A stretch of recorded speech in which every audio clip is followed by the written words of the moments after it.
Welcome to Magical Moments with Alena Chapman, the place for you to break free from the norm and celebrate your life, because what we believe in our hearts becomes our reality. This is Magical Moments with Alena Chapman. Welcome back to Magical Moments. And I'll tell you what, this is about the ease and the betterment in your life. And couldn't we use that right now? Couldn't we use that always? I'm your host, Alena Chapman. And I'll tell you something. I have a magical nugget for you today. And I'm going to try to sum it up. If you want to learn more, we're going to be talking about this Thursday. Or, we're always talking about it on Green Terra discussion group, because this is important, especially now. And yeah, I'm going to open the door on it. And what I want to talk about is Zen. What is Zen? Z-E-N. Zen. It's something we have not had enough of in our lives for a long time. Zen. And what is Zen? Well, it's a buzzword right now. You know, everyone thinks Zen. I'm going to Zen out. I'm going to go to sleep. But is it really as simple as that? It's funny. When I was doing yoga, way back before it was even fashionable. And it had a very sacred component to it. And that's what I loved about the yoga. It was the release, the flow, the honor that gave you the strength. Okay? Then all of a sudden it got caught on fire and we simplified it down to, an aerobic thing and it's, oh my gosh, it's going to kill me. But it doesn't. Not if you do that release, that flow. That's, that whole thing that I used to do. And then we're starting to do it with beer and goats and everything else. Okay, fun, wonderful, but it wasn't what it really was in the beginning when it was started. And we tend to do that with many, many things. Zen does that. Zen was started way back. I think probably before, but I think one of the main Zen masters I remember or have in my studies was about 414 AD. And Zen all goes from, and I'm not going to even try to do the words in their language because I will screw them up. But the goal of a Zen master wasn't just relaxation. It's the goal of no mind, what they called. No mind, no motion of thought. Now, is that achievable? I don't know. But I don't know anyone who's done it. However, what it leads to in the practice of gaining Zen, it is learning how to not be attached. And that is humongous. In my workshops, I often have people to begin. I have people, I have some land and I have lots of trees and I have like a real kind of wooded area. And I tell people to go out and do not label anything. If you see a tree, don't even label a tree, just notice it. And, they all come back in. And instead of saying, yeah, a tree with maple, this is a pine tree, this is a whatever, instead they talk about the description of the object they saw. This massive trunk with, my gosh, the design in it of little diamonds.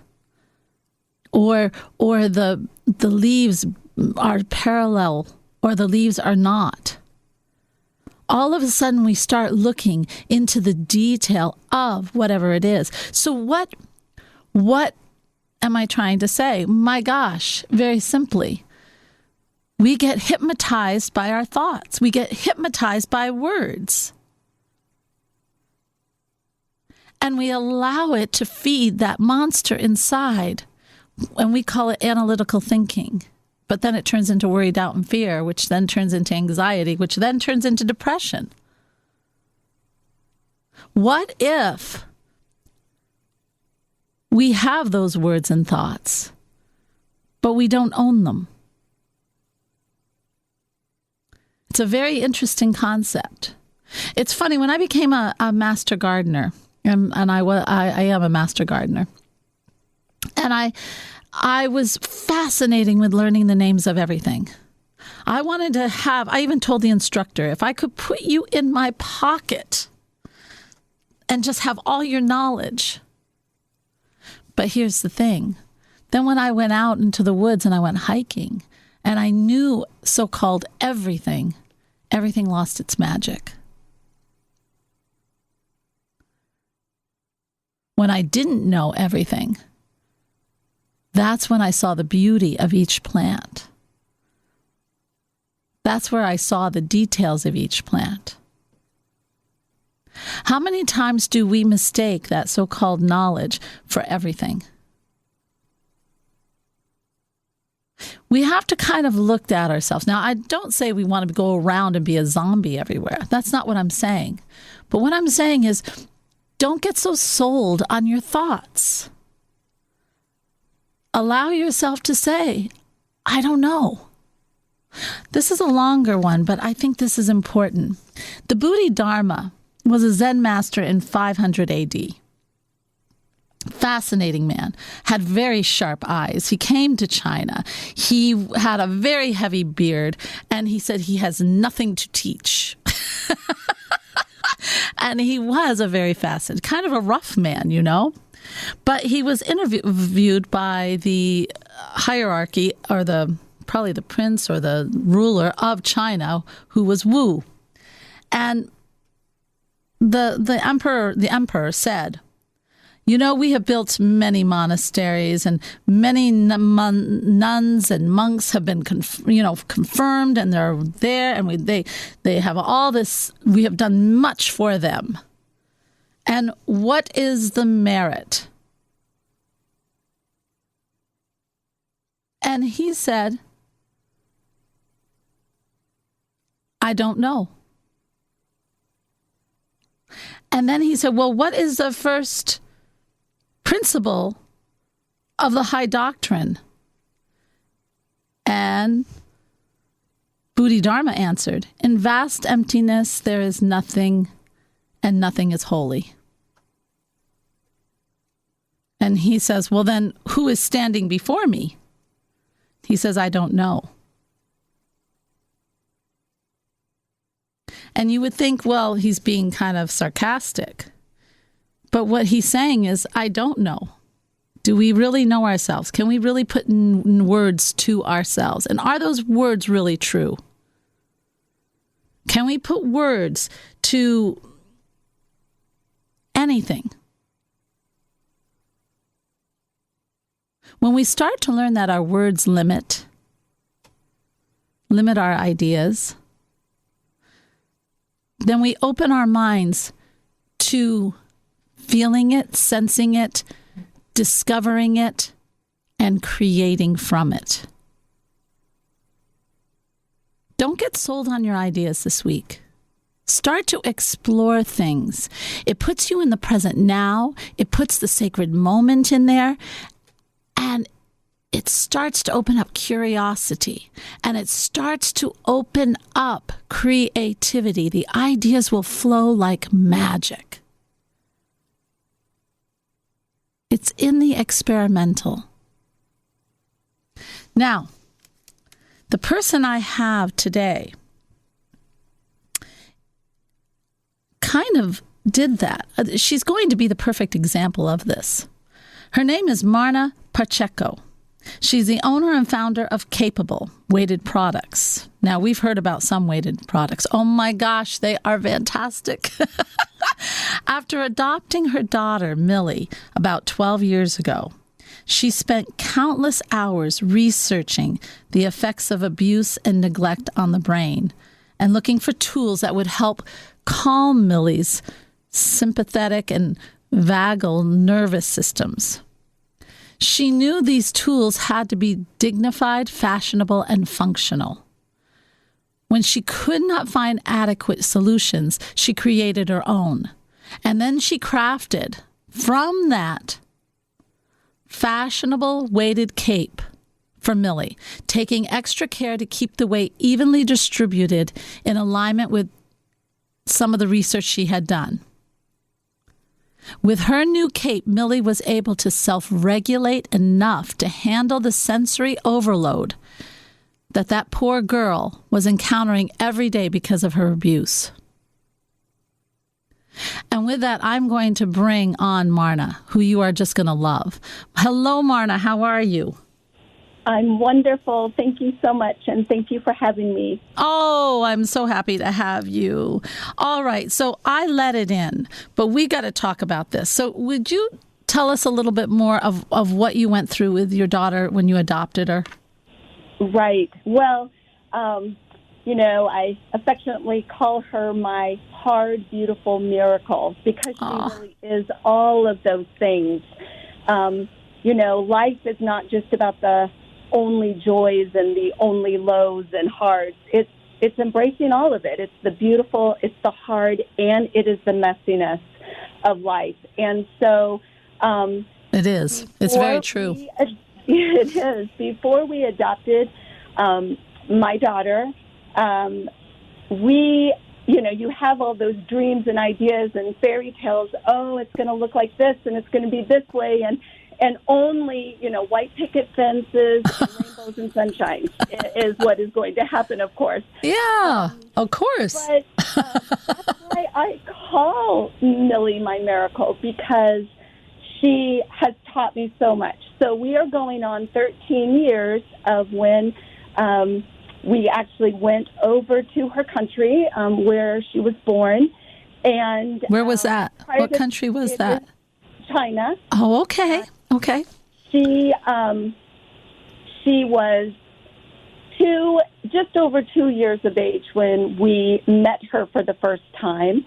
Mm-hmm. We took about 2 years for the whole entire adoption process. So, of course, we had 2 years of dreams and aspirations and all those things. And I thought, well, this is just not going to be the first time we're going to adopt. We'll adopt, 14 more times or something like that. Just because the reality is children need homes and children need families. And yes. So, a lot of people who do adopt tend to come from trauma in their own past. And so they want to help those that are experiencing trauma now, and in adoption and foster care and all of that.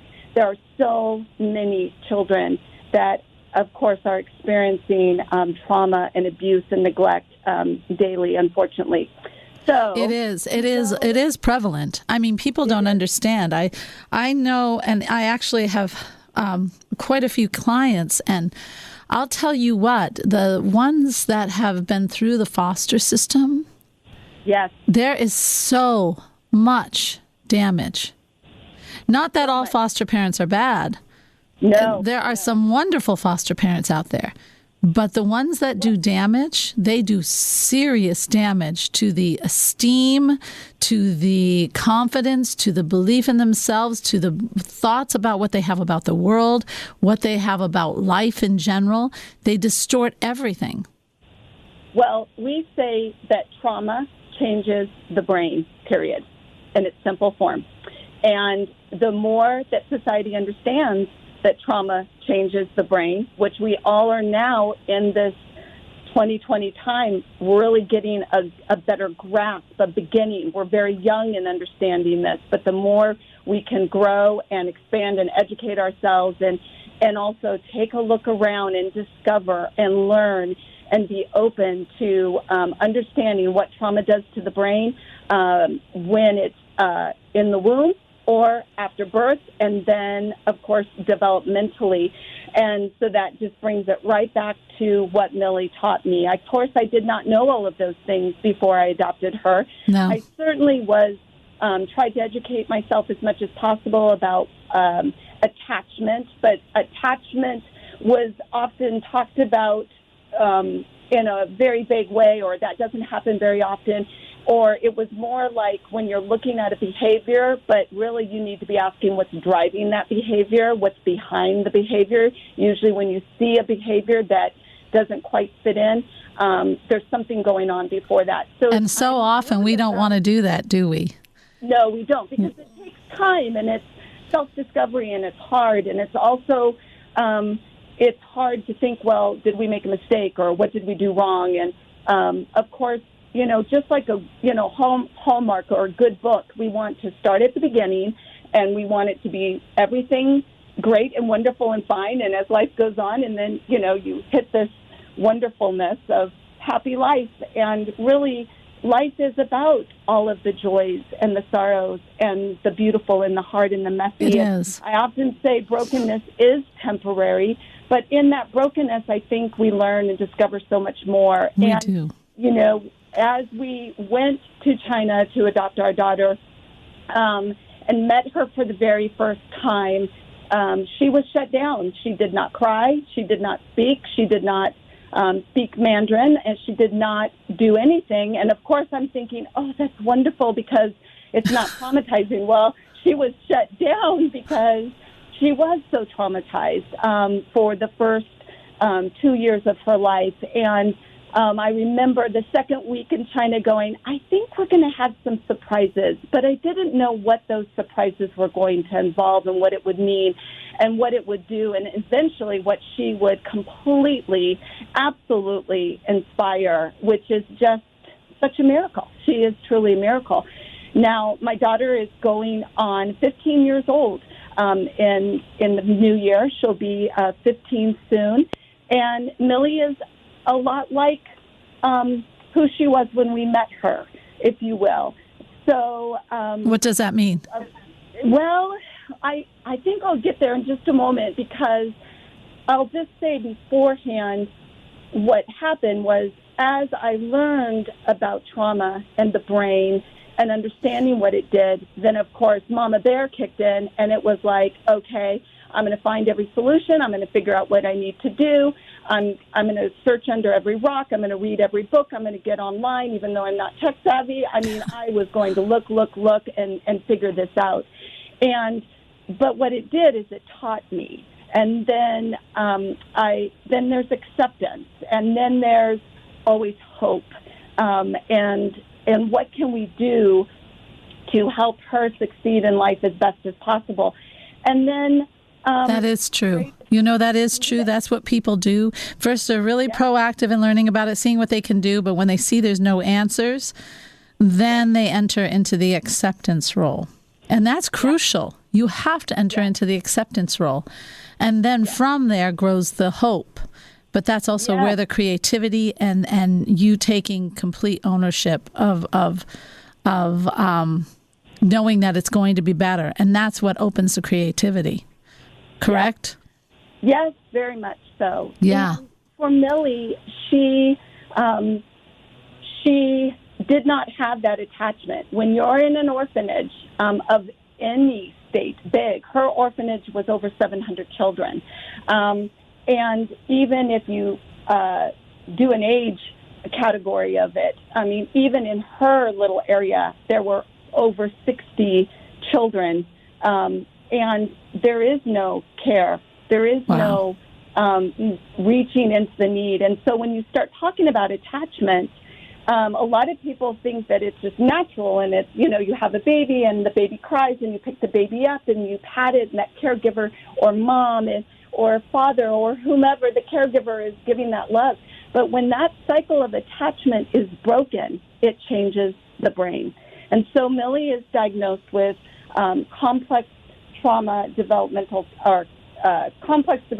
trauma disorder, where it starts with the brain. And with that brain understanding, it really compelled a lot of research then in that vagus nerve and understanding our autonomic nervous system, the entire nervous system, not just parts of our nervous system, not just our five senses, not then the three other senses, which is proprioception, vestibular, and then interoception.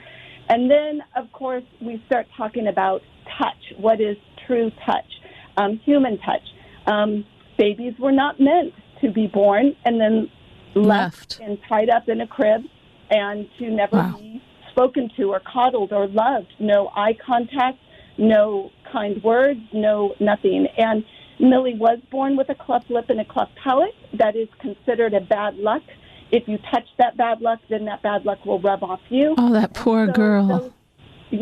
So those things that we need so desperately in the first years, of course, not even just first years, but we understand that now today as a society that's having to do that social distancing where there's loss of connection, loss of human touch, loss of just coming together. And so imagine that as an infant. Wow, child. Yeah, and really, and the parts of science that I know, that time from when they're born to 6 years old, I even say it should be higher.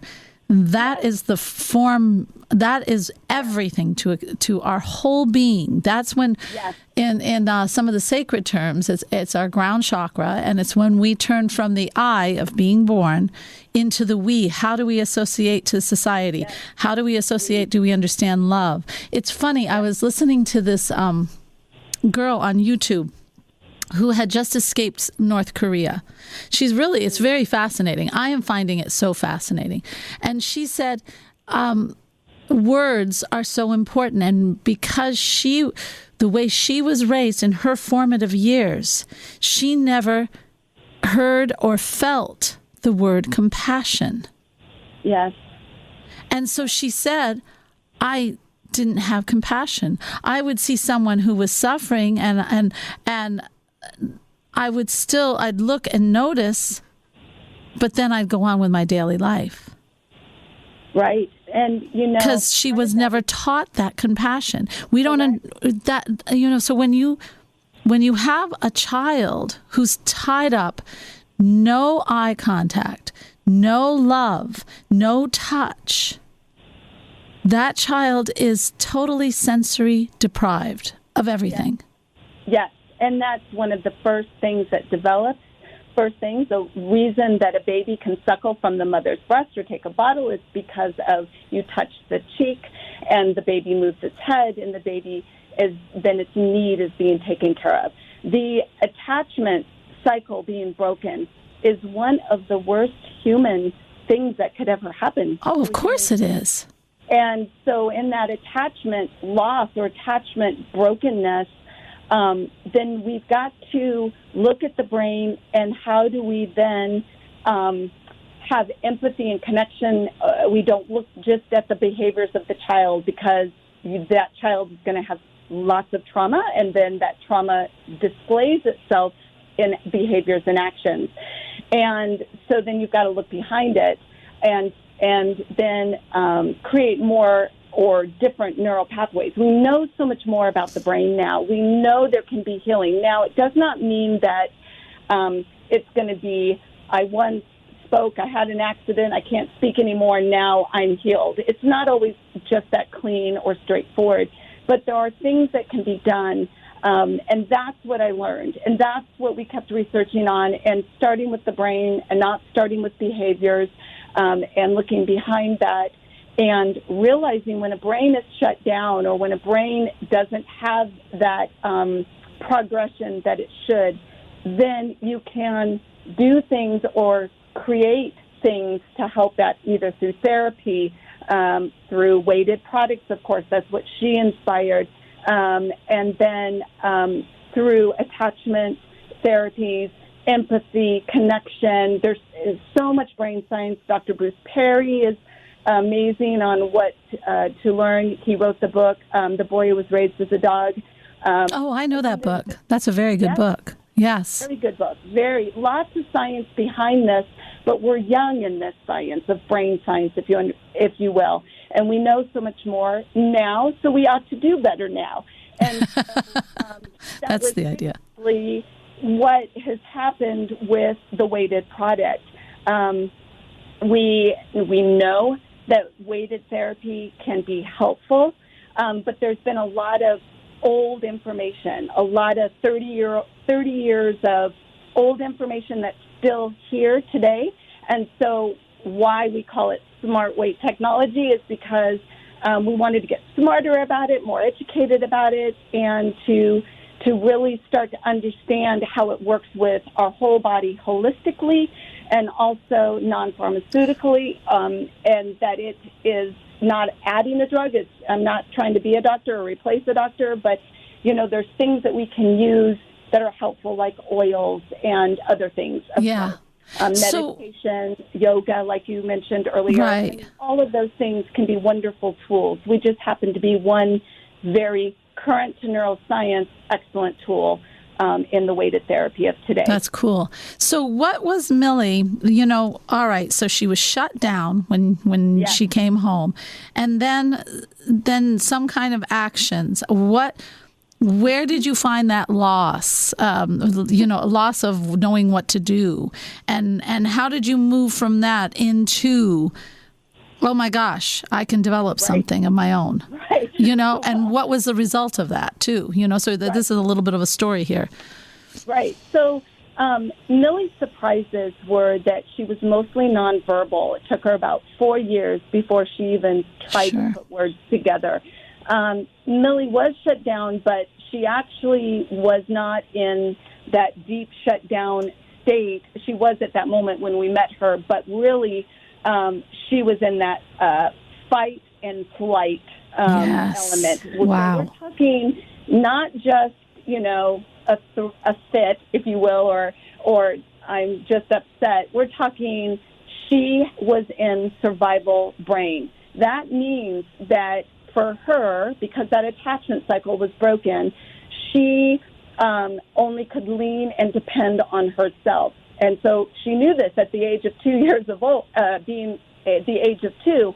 That it's like being a wild, lone animal. No one is going to feed me. No one is going to do X, Y, Z. So I will do all those things. And so for her to even have parents or a person wanting to show love and affection, she had no clue what that was. She didn't know what a hug was. She didn't know what a soft-spoken word was. She didn't know what a kiss to the cheek was with a cleft lip and a cleft palate. Lots of things happened to the mouth. So she had medical trauma as well. And so lots of different things where those behaviors came out very extreme. And so she was constantly in that pons part of her brain, that back part of the brain where stuck, if you will, in that primitive part. And so everything was survival. If a noise went off, it was, my life is going to be taken. If a human gets close to me, that person will abuse me. It's survival. Everything was about survival. So I literally had to retrain how we approached her. She could not eat from a spoon because spoons hit her.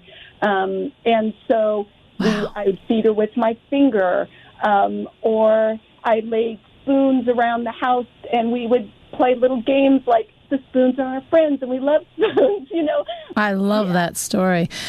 Folks, we're going to be right back, and we're going to find out more about this touch sensory and how it can help us even in our everyday life. So come right back. You're listening to Magical Moments with Alena Chapman, helping you find your inner purpose. Learn more online at soulmanifesto.com. Welcome back to Magical Moments, and I'm your host, Alena Chapman, and we are definitely bringing you some of that ease and betterment today. And we have got on Marna, and I'm talking to her about her weighted blankets, CapeAble. And we're learning a lot about the sensory of the nerves and that fight or flight and that feeling of just that anxiety even, but even for trauma. Trauma's big. And with that, Marna, your story is incredible. I want to ask you one question. What do you think drove you once you did the acceptance and then you said, okay, so what am I going to do about it? And I don't like what they have as a product here for people. What got you into learning and thinking, okay, I'm going to do it myself and I'm going to make it this way, and then learning more? And I mean, you even got into the heavy science of it all. What was it in you that was giving you the get up and go?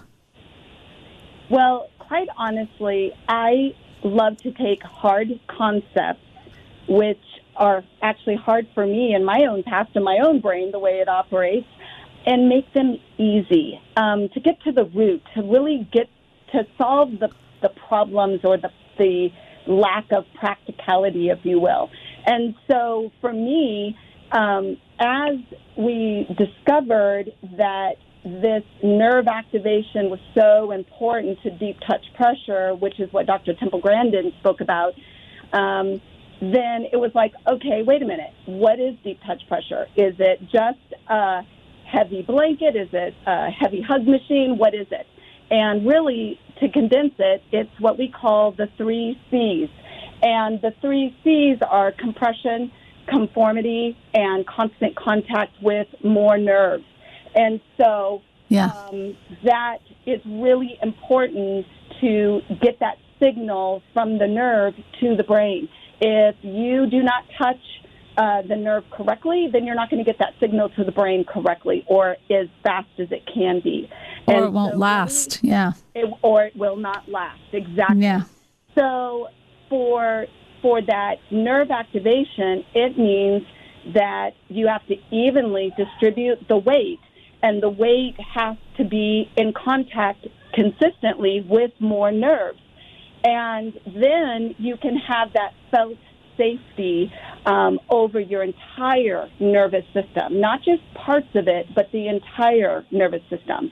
And again, you just have to, what we call, conform to any age, shape, or body size, because we're all round and curvy. None of us are flat Stanleys. And then you need to compress gently and evenly to that nerve. We don't need to sock it to your nerve. We don't need to yell at it. And then you have to maintain consistent contact with more nerves. And so with that, when you have, so if you have the person, what does that, say Millie, for instance, when you put that on her and she's got this evenly distributed weight that is pushing on different points and very scientific, and what does she, number one, what does it cause her to do? What does she feel, if you can? Right. Well, number one, if it is evenly distributed, and we'll talk about that in just a moment because it's really important to understand that even distribution does not mean 12 inches apart, 6 inches apart, 4 inches apart. No. It's got to be small. Right. And so that's one thing. But what it did for Millie, and what it does for most every single person, is it immediately sends that nerve sends that signal to the brain, and it releases the serotonin, the endorphins, and the oxytocin. And what that is your calming chemicals released in the brain. And so you go from flight, or fight, and all of a sudden you can kind of breathe. You take that big breath in, and it calms that vagus nerve, and it lowers the heartbeat. And then it's allowing you to get to the upper part of that brain, or that frontal cortex, for cause and effect. I can think clearly now, because never in the history of ever can you ever tell a person who is hyped up, just calm down, you're fine. Oh, yeah, I know people do that all the time. Or if you have anxiety, just stop it. You can't.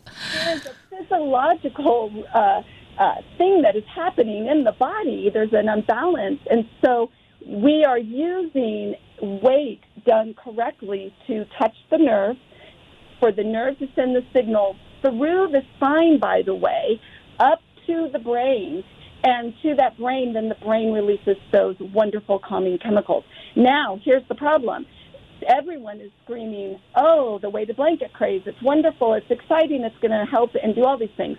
The problem with the weighted blanket craze of today is they are making the weight incorrectly. They're doing a big distribution of a square. Since we're not flat Stanleys, you lay under a blanket, well, the weight shifts and it bunches, and then you have it in a duvet cover, and it's going all over the place. You can't machine wash or tumble dry it, or you can the cover, but that really doesn't mean anything. Right. So the problem is weight must stay on the nerves. And we kind of, tongue-in-cheek say, we get on your nerves in the best way possible. Yeah. So with this, not a heavy-weighted blanket. Of course. And so it is, what we have to realize is that it is designed very specifically. A weighted blanket needs to be designed. You are playing with the body chemistry of yourself. Yes. And it's not just to feel that weight. It's to actually touch different nerves, meridians even, of the body, and to settle it down. Now, with a person who's anxiety filled, and this is just one, I know for trauma, but then you have to move into creating that safe space for them in their thoughts and their being. And with trauma, that takes a long time. With anxiety, it could take a little less time. But do you have a lot of people I know a lot of people who with anxiety would love this. Our number one client is those struggling with stress and anxiety and depression, and then, of course, mental health issues along with that. It is immediate de-stressor. When you put a scarf that goes around your neck, or if you just lay it around your neck and you put it on that neck shoulder muscle area, that tension, it's just, we're tensed up. We're driving, we're commuting, we're on our phones, we're hearing something, we're at work and we're revved up, and then all of a sudden you put this on and it actually reminds your muscles, relax. Because we have muscle memory, and that muscle memory is constantly in this state of tenseness. And then you put that on, and all of a sudden, it is just immediate because of that distribution of weight, that smart weight technology, if you will. We've just kind of coined it, that phrase, for nerve activation. And it is quick, it's immediate, and it's instant, and it's very effective because we touch more nerves. And what I want to say, too, is, weighted blankets are amazing for sleep. I would say our weighted blanket is amazing for sleep. But weighted wearables in an upright position, when you're standing up, how do you defy gravity? You've got to make sure that weight is staying in connection, in contact with the nerve.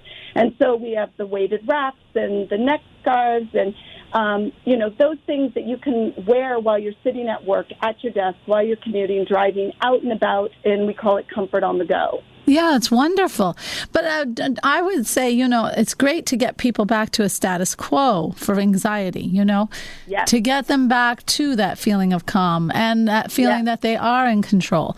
But then they have to graduate from that, I would think. Or else they're just depending on something else outside themselves and then one day they leave it at home and they're a mess, Well, I think that, is so important. So there is a residual effect if done correctly. And, a lot of people talk about how it lasts for, I can take it off and it feels so good afterwards, or the tension in those muscles have relaxed. And, they can get to that, again, that frontal cortex of the brain where there's the cause and effect thinking. If I do this, then I can do this.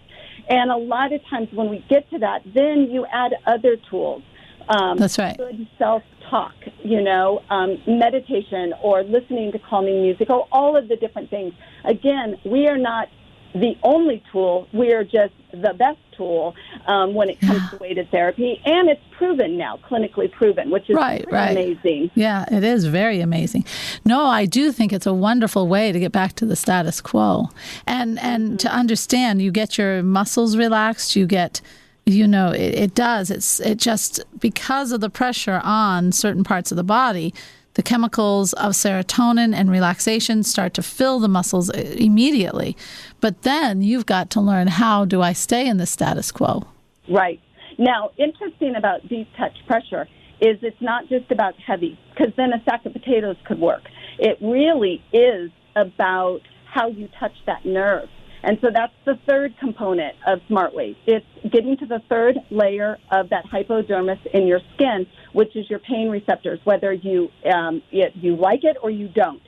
So if you have too light of a touch, that's like a tickle. It's not going to feel good. Right. But then if you get too hard of a touch, like a punch, that it hurts. Good. Yeah, it doesn't feel good at all.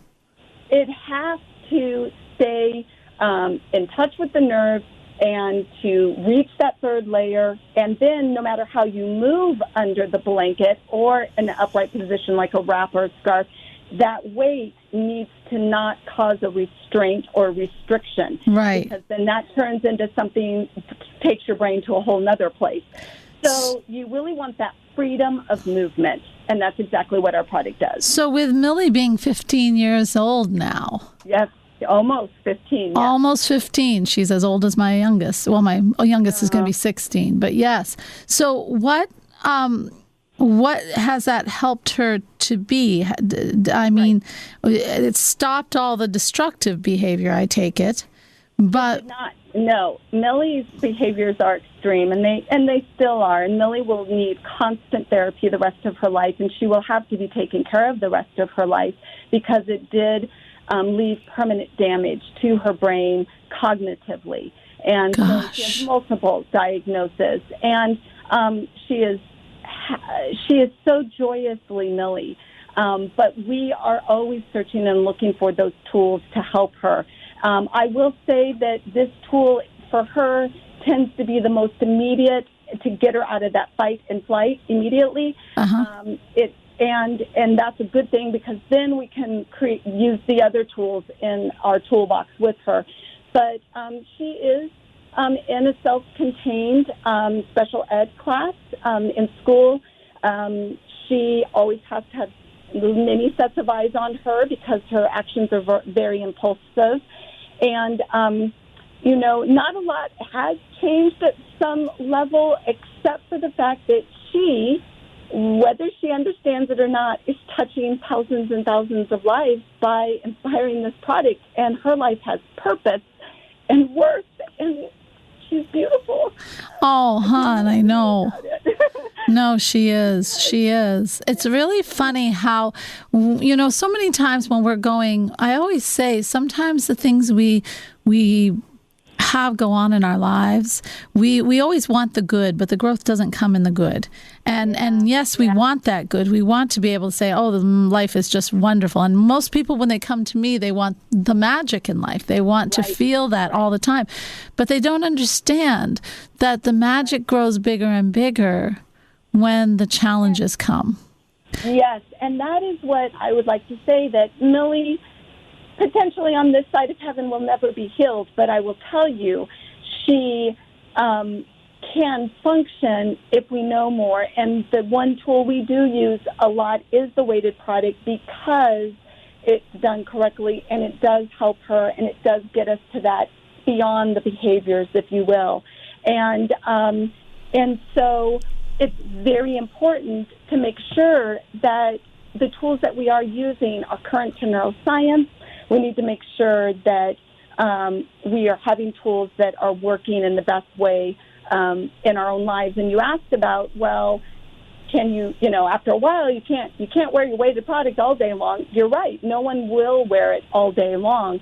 But at the same time, when you do wear it, when you do use it, it is a tool that will give you immediate effectiveness. Yeah, it will. Yeah.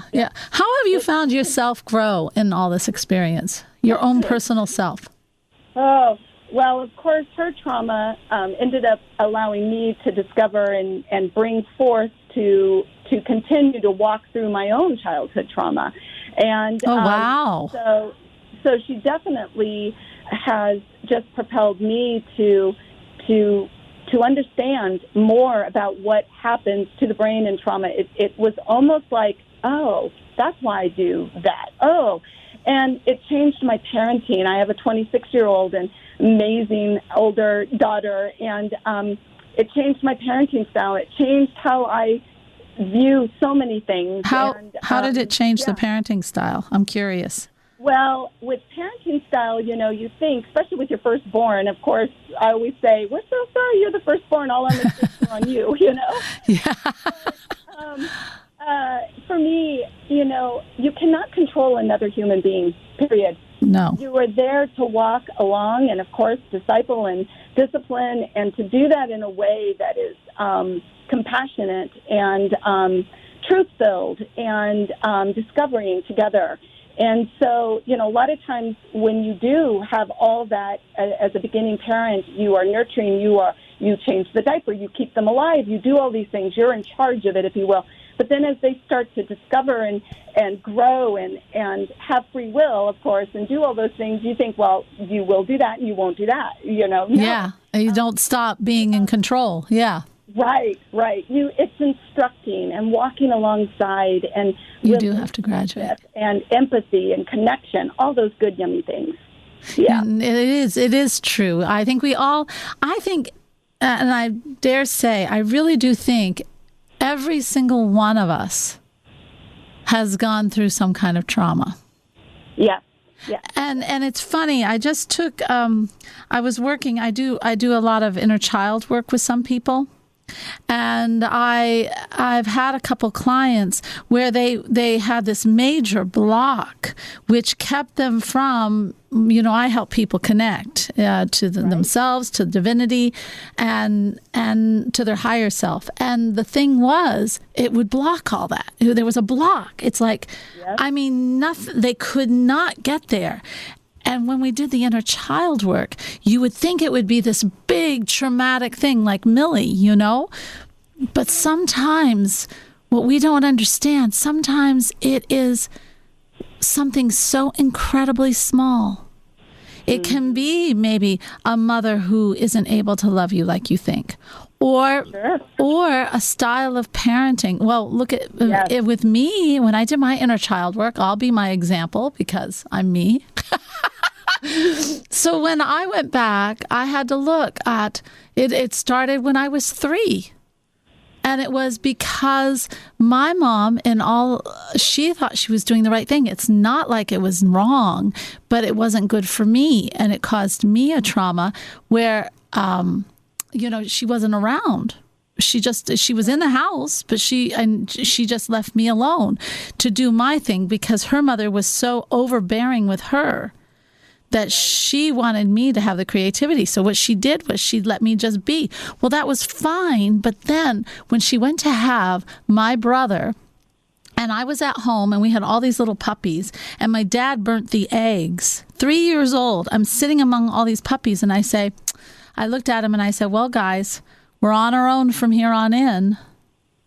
And it wasn't a trauma, but it formed this major belief that I'm on my own. I'm independent. Right. And it changed. And you think, okay, what's wrong with that, Alena? Oh my gosh, let me tell you. You can become so independent that you don't let people in because you don't feel you can depend on them. Right. Yeah, it's big. And that hurts relationships. That hurts everything in your life. And it's a traumatic, that's a trauma. I think trauma is anything that alters your life for the worst. So I really had to go back and correct that. I had to open up my heart. It's a training. It's a way to, I had to learn that story, decide if I wanted to keep it because, I don't have, luckily, there are different levels of these little traumas or very big traumas leading into anxiety or just behavior change.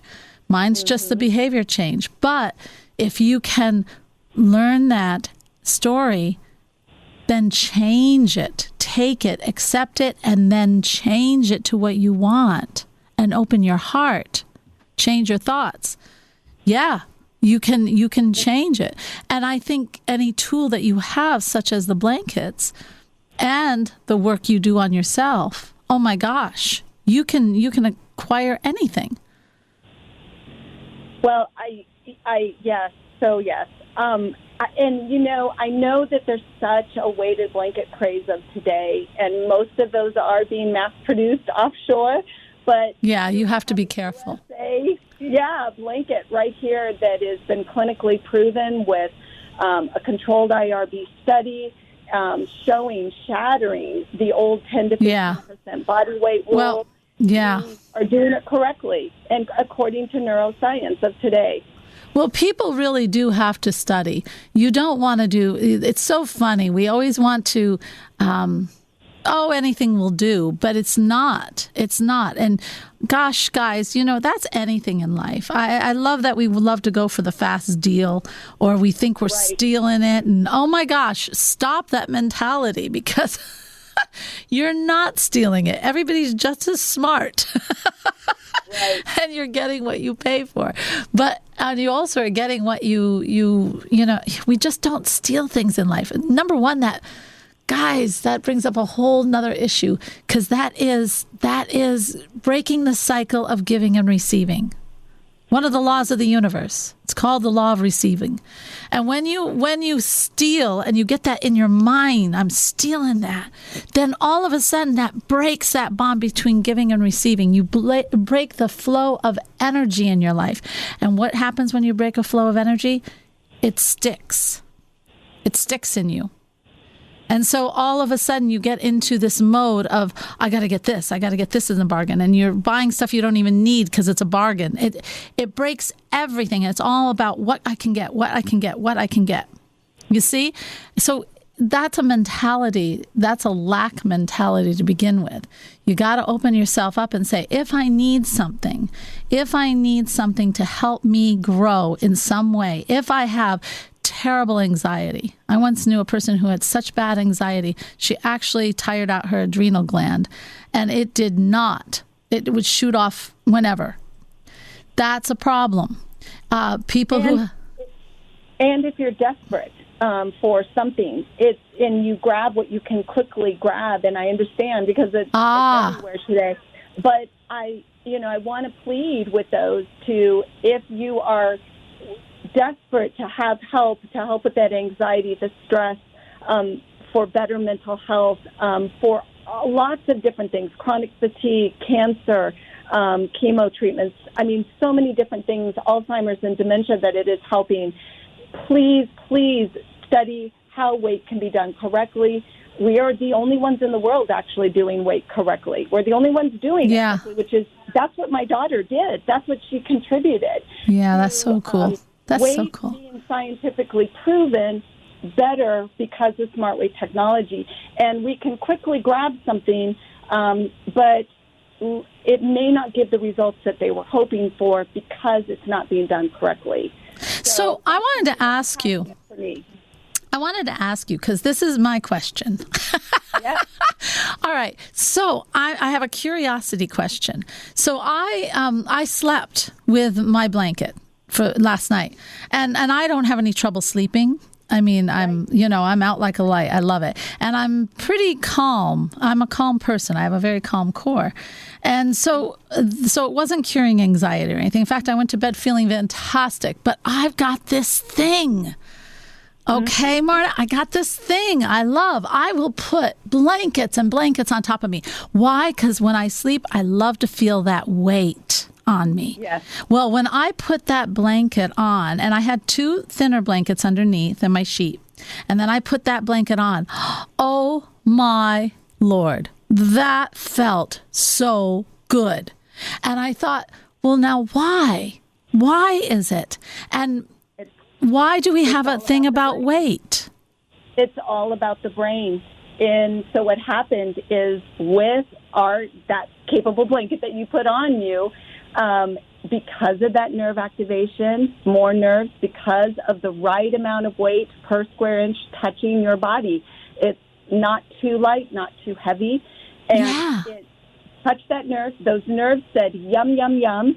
Let's get that signal to the brain. And your brain released those calming chemicals, and your whole body took a breath, and you just deep sigh, and you went, ah. I did say ah. It's because you have a nervous system, and every single person has a nervous system. And what it did is it just lowered the heart rate. It felt safe. God, if my heart rate gets any lower, I'll be dead. But I have to say, it feels so good. Blood pressure. It definitely does something. Inflammation is so crucial to the body. And if you do not get that excellent sleep that is the time when your body repairs itself. It does. It and does. We are not getting enough sleep. A lot of people don't. That REM level of sleep nowadays. So it's so important. But I just find it so fascinating. It is. And I've heard of I don't hear men say it so much, but I do hear women a lot of times saying how they like to feel that weight. That is very interesting to me. It's very, and it's, again, ours is that safe weight because it releases. It's not going to be uneven or lumpy or strain you. Again, no one wants to be held down, but you do want to be comforted and cared for. And believe it or not, we have lots and lots of men. In fact, a man will get under the blanket and say, "Bye, 5." A woman will be, "Oh my goodness," That's so funny. Well, how can people learn more about you? Well, they can go to CapeAble.com. We do spell capable wrong, but we pronounce it right because it did start with a cape. So it is CAPE and then able, ABLE, CapeAble.com. Perfect. And then we're Capable Weighted Products on Instagram and Facebook. And we will be promoting, of course, sales going on. And our big campaign is we are giving hugs. So it's Give Hugs 2020, which is a code that you can put in. You'll receive a 20% off your blanket order. We always do free. Oh, how nice. 100 days of satisfaction, awesome sleep. That's wonderful. You guys, you got to take a look at that. And as always, everyone, it's great to have these tools and it's great to feel these, but you got to also do a little work on yourself. And if you're interested, I'll tell you what, learning those different meditations, learning how to catch that breath when you're just feeling like you're going to pull your hair out, learning how to calm down and center yourself is gold. And if you're interested, we're giving that free program away. It's a 7-day reset to find your inner core. That's at soulmanifesto.com. I've got so many people in that right now. It's amazing. We need it right now to get back to our center and our calm. We are so much more effective when we do that. And please remember, when we are calm, we can open ourselves up to love. And the love is the creativity and its spirit. So, namaste, everyone. I hope you have enjoyed the show. Take a look at those blankets and definitely start working on yourself. Love you all. Bye-bye now. This has been Magical Moments with Alena, featuring Alena Chapman. If you missed an episode, download it now on iTunes, Spotify, TuneIn, CastBox, Deezer, Stitcher, Google Podcasts, or your favorite podcast platform. Learn more online at soulmanifesto.com. Podcasts by Federated Media.